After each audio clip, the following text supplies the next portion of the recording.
Hari ini book building-nya dituntaskan prosesnya ya, sudah dari beberapa minggu lalu ya kalau tidak salah ya.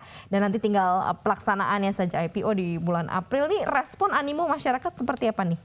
Seperti yang sudah diberitahu oleh corporate secretary dari GoTo sendiri ya. Sebenarnya animonya lumayan tinggi dan bisa dilihat dari ruang diskusi online ya di media sosial. Tapi bukan berarti nggak ada yang pesimis, tetap aja ada yang pesimis mengingat IPO sebelumnya ya? Memang yang kurang optimal gitu.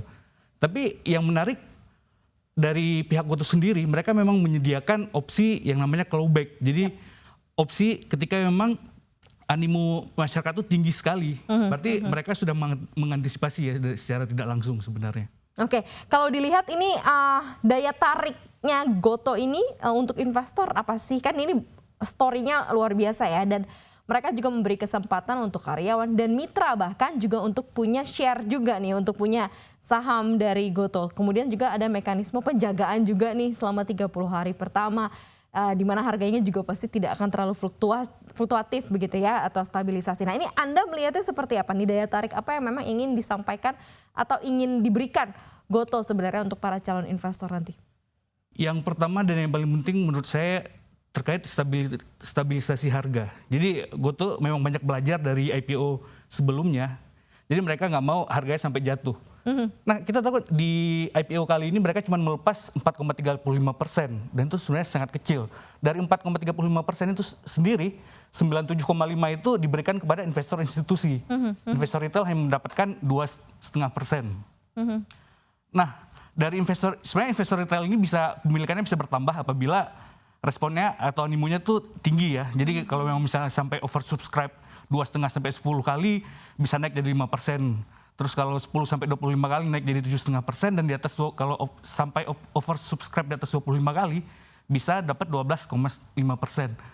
Nah, yang menarik selanjutnya adalah yang green shoe tadi, yang yang untuk stabilisasi harga. Agen stabilisasi ya. Agar ketika memang harganya turun, jadi si GoTo akan melepas 15% dari IPO, jadi bentuknya seperti private placement dan diberikan kepada ya entitas yang bakal melakukan stabilisasi harga gitu, sehingga harganya nggak bakal turun signifikan lagi, begitu harapannya. Sebenarnya kalau dilihat dari harga yang ditawarkan 316 sampai 346 ya, di kisaran harga 300 lah ya. Secara valuasi kan murah sebenarnya dengan apa yang ditawarkan oleh GoTo. Nah Anda melihat ini cukup menarik juga kan sebenarnya, daya tarik juga sebenarnya. Itu daya tarik lain. Jadi memang sebenarnya dari book value GoTo sebelum IPO ya, nilainya itu 119. Nah, dan ditawarkan di harga 316 sampai dengan 346. Jadi setelah pasca IPO kemungkinan angka PBV-nya itu sebenarnya di angka 2,9 sampai 3,1 gitu. Jadi sebenarnya untuk perusahaan teknologi ya, kalau berkaca dari IPO sebelumnya, ini tuh sangat menarik. Oke, kalau dibandingkan dengan sebelum-sebelumnya ya, challenge atau tantangannya untuk GoTo ini apa begitu ya di tengah kondisi saat ini di teknologi, mungkin kalau di Amerika lagi tertekan parah banget ya. Nah di Indonesia ini seperti apa, dan kalau sedikit di-compare dengan IPO yang sebelumnya ya, mungkin Bukalapak gitu, seperti apa Anda melihatnya? Jadi sebenarnya yang paling penting terkait kepercayaan publik ya. Jadi seberapa percaya publik sama kemampuan GoTo sendiri untuk memperbaiki kinerja finansial. Dan bagaimana ketika mereka berhasil mengumpulkan dana bisa buat mengenerate revenue yang lebih atau memperbaiki profitabilitas.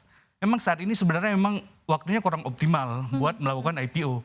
Melihat ada tekanan di sektor teknologi ya.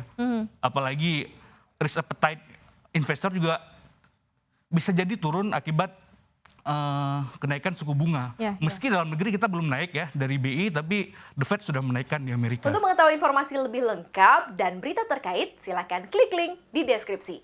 Dan jangan lupa untuk install aplikasi CNBC Indonesia yang tersedia di App Store dan Play Store. Dan jangan lupa subscribe ya.